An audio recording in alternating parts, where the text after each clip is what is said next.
Hey, I'm John, host of Road Trip to Truth, the show where we find answers to some of life's biggest questions. Join us as we hit the road. Where do you think the notion of morality comes from? Shout out atheists. We're humans. We're stupid. Okay, I need to change my decision.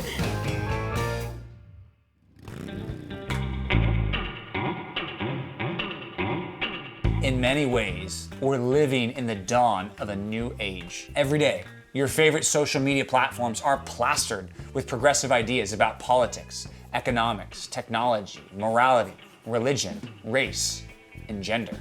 The women's empowerment movement is no exception. You've seen and maybe even written things like this. On today's episode of Road Trip to Truth, we're looking for the truth behind femininity.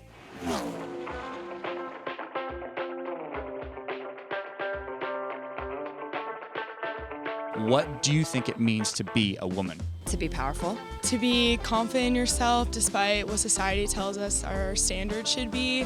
I think personally it's all about perception on both sides. Do you think there's any objective standards of femininity? I don't think so, actually. I think it's very individualistic. Yeah, I think like beauty standards, body size, or just like facial features. Do you think our culture's in total agreement about what femininity is and what it should look like? I would have to say no. Everyone has a different perception of femininity just based on like how they were raised. Culture is different everywhere, so I would say we can never actually be in agreement of what feminism is. For many progressives, the freedom of women everywhere is at stake. For the more conservative people, it's the safety of women and the stability of the natural order. If you're a woman, your culture is going to define how you should live, act, dress, work, raise children, and even cut your hair.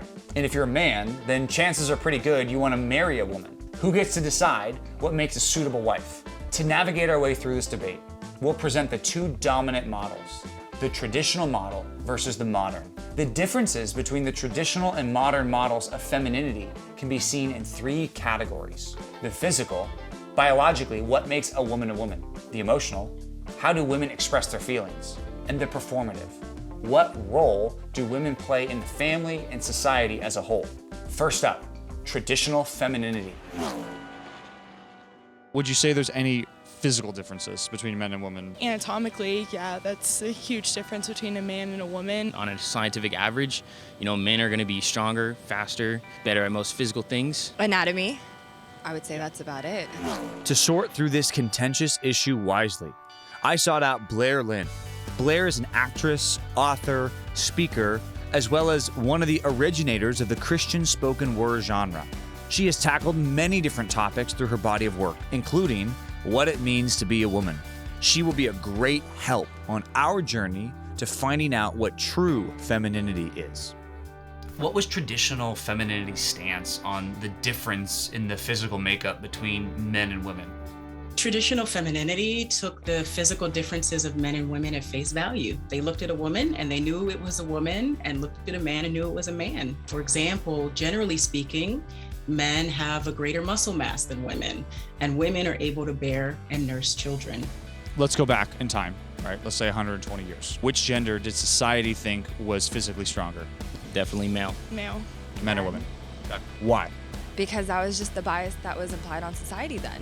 What does science say about the difference between the physical makeup of men and women? Every cell of our body is sexed. So based on the sole criterion of production reproductive cells, there are two and only two sexes. So the female sex is capable of producing the egg cell, and the male sex is capable of producing the sperm cell. Our DNA makeup determines what gender you are. Would you agree or disagree with this statement? In general, women are more emotionally open than men. No, I disagree. I would have to say yes. Oh, that's 100% true. But also I feel like men are as insecure, or if not more insecure than women when it comes to being emotionally vulnerable. Do you think the idea of women being more emotionally transparent is problematic in any way? I think society kind of uses it against us. I don't think that it has to be. I think women should be able to express that emotionally, and I think men should be able to do it too. The traditional view thought that women were more emotional because women have a uterus, right? And they were onto something, because that does actually have an effect on our emotions. Are there any scholarly or scientific works that show that women are more emotionally open than men? I would not say that women are more emotional than men. Women tend to be more emotionally expressive, or they express their emotions differently than men do. So the science shows that estrogen and testosterone levels, they do have an effect on our psychology within our limbic system, which predisposes us to certain types of emotions. How would you describe societal roles of men and women 120 years ago versus today? I mean, women didn't really have as many rights as men did. Women were expected to just stay at home with the kids, To be in the kitchen, be caretakers, take care of children, take care of the house, and the man was expected to go out, get the bread. Men tended to be stronger, faster, bigger, their voices deeper. And so they were thought to be more suited for providing protection and warding off a threat. Women are the only ones who can bear children. So just think, there's 40 weeks of pregnancy, right? So the belly is growing for those 40 weeks in order to produce this beautiful child. And then after that, there's recovery time. She has to nurse that child, right? And so the thought was that the man would be keeping the woman and the child safe. The downside is that women were often only viewed in that traditional model as fulfilling the role of mother. So there was not an education given to women. They couldn't receive physical training. They couldn't vote, for example. They were often viewed as unequal to men. Can you explain non-biblical complementarianism and how it fits into the traditional model of femininity? Complementarity, it is the idea that men and women have different functions based upon their physical makeup that complement the other. Think 1950s Leave It to Beaver, which was a television show where you had Ward Cleaver, who was the husband and the father. He worked outside of the home. He had a white collar job. And then you have June Cleaver, who worked inside of the home. So I think they're a good model when you think of that traditional view. Just think 1950s. Traditional femininity gave women clear boundaries on their role within society. Women are physically smaller, weaker, and more emotionally connected, so they should take care of the house and the children. But many blast the traditional model of femininity for keeping women barefoot, pregnant, and in the kitchen, unable to own land, unable to vote, and skeptical of women in roles outside of that of wife and mother. Maybe this is how you feel, but are you so sure? Is the progressive way of looking at women and their role in society truly more free? An honest look at modern femininity, next on Road Trip to Truth.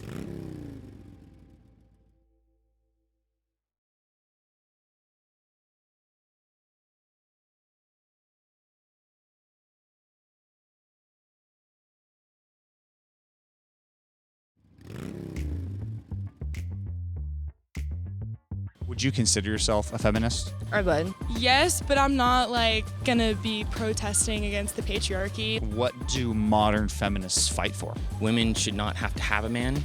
Women should not have to abide by any social rules or social standards. Equality in the workforce. Having the equal opportunity to be in the same places that men are, have the same voices that men can advocate. Everyone being treated the same way, regardless of biases, regardless of what you think the objective standard is.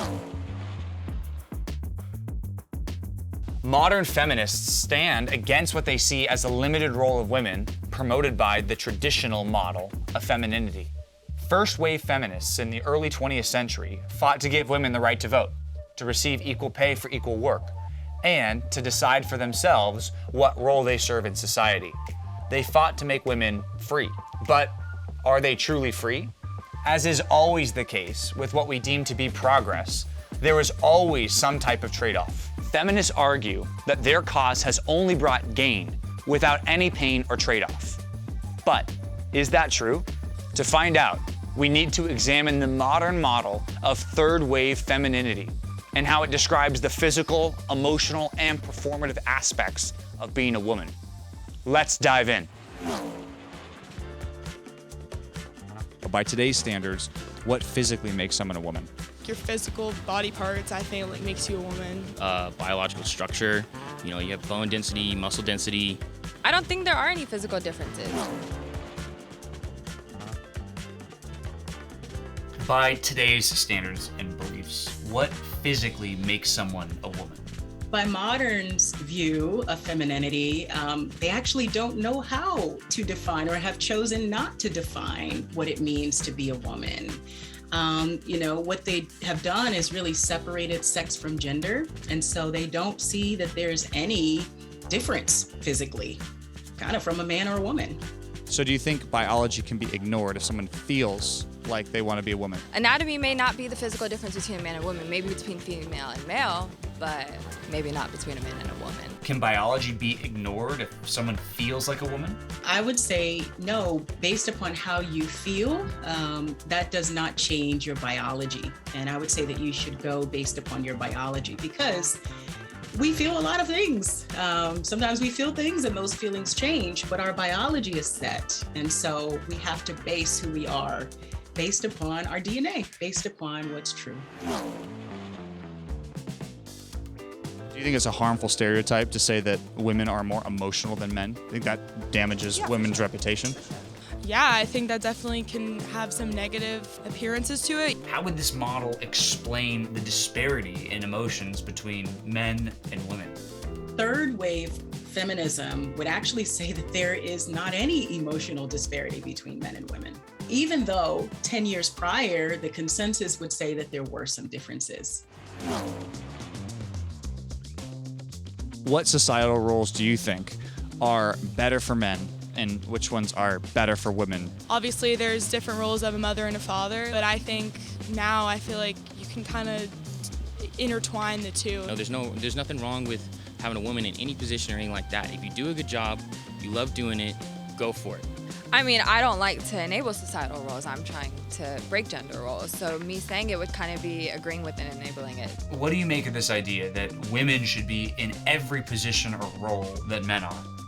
I actually think it devalues women because it's suggesting that in order for a woman to truly have value, she has to do everything a man can do. And, while a woman is able to do much of what a man does, the need to do those things at the expense of what we as women uniquely contribute to society, I don't think it encourages us valuing womanhood, but rather it devalues us by downplaying all of the things that we have to contribute to society. Can you explain egalitarianism and how it fits into the modern model of femininity?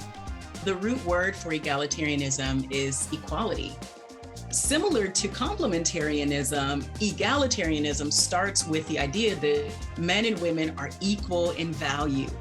Now, where they differ is egalitarianism then says, because men and women are equal, they should have an equal role or equal function, right? There should be uniformity in the things that men and women do. And, it's as if men can functionally do exactly what a woman can do and vice versa. But that's not true. Would you agree or disagree that women can do everything that men can do? Yeah. I would agree. Do you think it's discrimination for the NBA, the NFL, the NHL to never draft any women for their teams? Definitely. I think the same rules can be applied to both genders. At the end of the day, it's the way you play the game. Doesn't matter who's playing it. Are you in favor of canceling the WNBA? As long as women are integrated into the NBA, yes. Do you think there's anything problematic in telling women that they can do anything that a man can do? Yes, there is something wrong with that because a woman can't do everything a man can do, nor can a man do everything a woman can do. And I'll give one example based upon physical difference. I think there's a reason why we don't see women in the NFL, right? I mean, if we were to see a woman in the NFL, maybe she would be a kicker. But, to put a woman on the football field with these guys who are often, 6'6", over 300 pounds, and there's many of them running and tackling and they're fast. I think it would be setting her up to be brutally injured and maybe even to die on that field.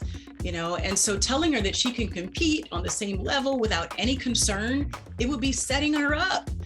And I think to keep her out of that arena would actually be good and safe for her. Is it at all harmful to devalue the role of wife and mother in a society? It is absolutely harmful. I mean, without mothers, there is no future generation, right? If we take away marriage and we take away motherhood, our entire society breaks down. Do you think women should be liberated from the traditional societal roles of mother and wife? Definitely. Some women don't want to get married, some women don't want to have kids. It should be entirely their choice without societal pressure. I think it would be bad. You need both sides of parenting. You know, you need to have a mother just as much as you need to have a father. A cornerstone of this modern model of femininity seems to be liberating women from their traditional roles. What do you make of that? It's funny because the modern view is so bent on running away from the traditional view, but I actually think that there are some similarities there and that they both work in the extremes. So while the modern view says that, overthrowing biology and women's roles is what's going to bring liberation, the truth is this does not allow women to flourish because it's cutting away at the natural God-given design to women. To me, true liberation as I see it, it doesn't clearly fit in the traditional or modern view, but it fits in the biblical view, which allows women the ability to thrive in our womanhood. Is the modern model of femininity free? In some ways, it's too free. Women feel societal pressure to work outside the home, but how many mothers wish they could spend more time with their children? There are some feminists who would go so far to condemn women who choose children over career. Another unintended consequence of the feminist movement has been an inclusiveness that erases any distinction between the sexes, which means being a woman has become completely subjective and renders any unifying characteristics meaningless. The old model lacked freedom and the new model offers too much freedom and lacks meaningful definition. Is there any hope in finding a model that can provide both? Find out next on Road Trip to Truth.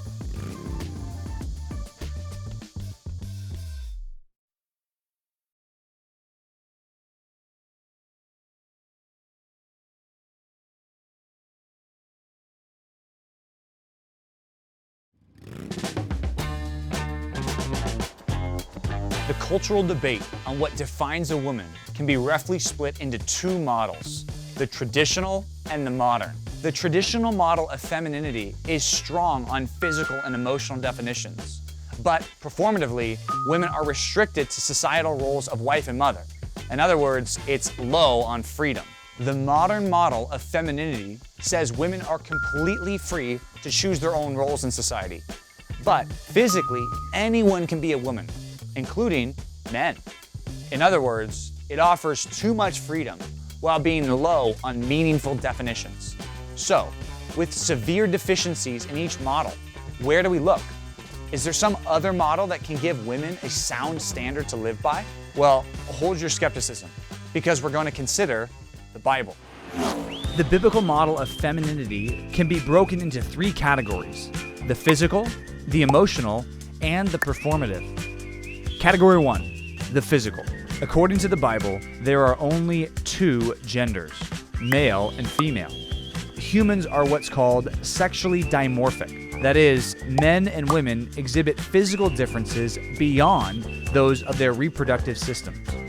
Women have softer features, slanted femurs, which give them wider hips and are generally of a smaller frame with less muscle mass. These characteristics suit women for hospitality, crafting with their hands, and rearing children.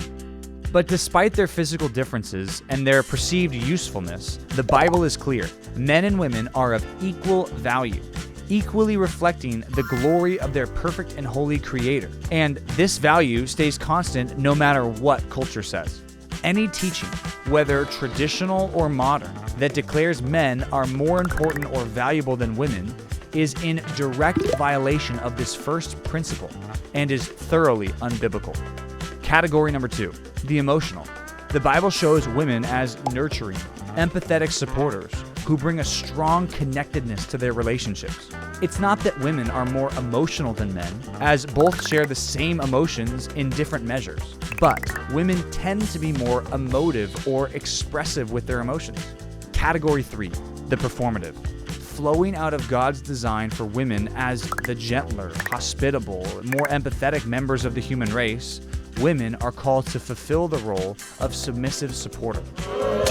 While at face value, submission may sound like second-class citizenship for women, it operates more like a dance, where one person leads and the other follows. Neither are more valuable than the other, but if each disregards their respective roles, you don't have a dance. You have chaos. Yes, it's true that God is described with male pronouns and is called our Father, but God is not a man.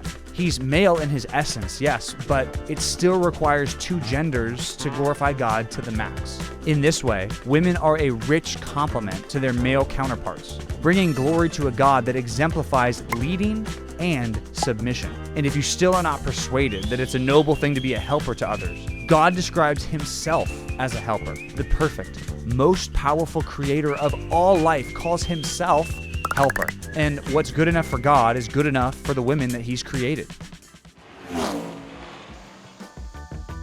God has a radically different economy than our culture. The world says leadership and authority are supreme, but Jesus said, whoever wants to be the greatest must become a servant. Why? Because God delights in humility and service. And when a woman plays that role, she's glorifying God because she's acting like him, a humble servant. You see, within the Trinity, God is in relationship with himself. The Holy Spirit submits to Jesus, who submits to the Father. And like one big dance, they move in unison. That's a much richer, more transcendent view of the performative role of women than anything the traditional or modern model can give. One of the things that the Bible does say is that wives are supposed to help their husbands. What do you make of that? I think you help each other, not just the wives helping the husbands. I think in marriage, it's a companionship. You're supposed to be helpers to each other. It shouldn't be just one way. I think it's a two-way street. Submission. People don't really like that word, but could you biblically explain to us what that means? Submission just means to come up under the authority of another. And, often the reason that people don't like the word is because many times it's been divorced from God, right? It becomes about power. With that power dynamic, there are times where this teaching can be used to marginalize or oppress women. But that's not what we see in Scripture. And I think that all changes when headship and submission are seen through the lens of Jesus, right? That he is the model of both. He's essentially equal to the Father, but yet he takes on a different role, a different function. It doesn't diminish his worth at all, right? He still has dignity and worth. He actually is still divine, 100% God and 100% human. As Christians, we're called to submit ourselves under the headship of the Father through the lordship of Jesus Christ. We're called to submit ourselves under the authority of the Scriptures, submit our flesh under the authority of the Spirit. And then we see it fleshing itself out in that we also submit to governing authorities, right? We submit to the leadership and the eldership of our congregation locally. We're called, if we're a child, which all of us have been a child, to submit to our parents, to honor our parents. And also here, as we're talking about in context, wives are called to submit to their husbands. One major thing that the biblical model of femininity has that the traditional and modern models don't is transcendent purpose. By being made in God's image for the purpose of glorifying him, men and women are given clear guidelines on how to live with the freedom to do so in ways that are unique to them. For some, it's being a stay-at-home mom. For others, it's serving as a nurse or doctor or teacher or business owner. But how does this sound to you? More importantly, what does it look like for you? See how you can apply the biblical model of femininity next on Road Trip to Truth.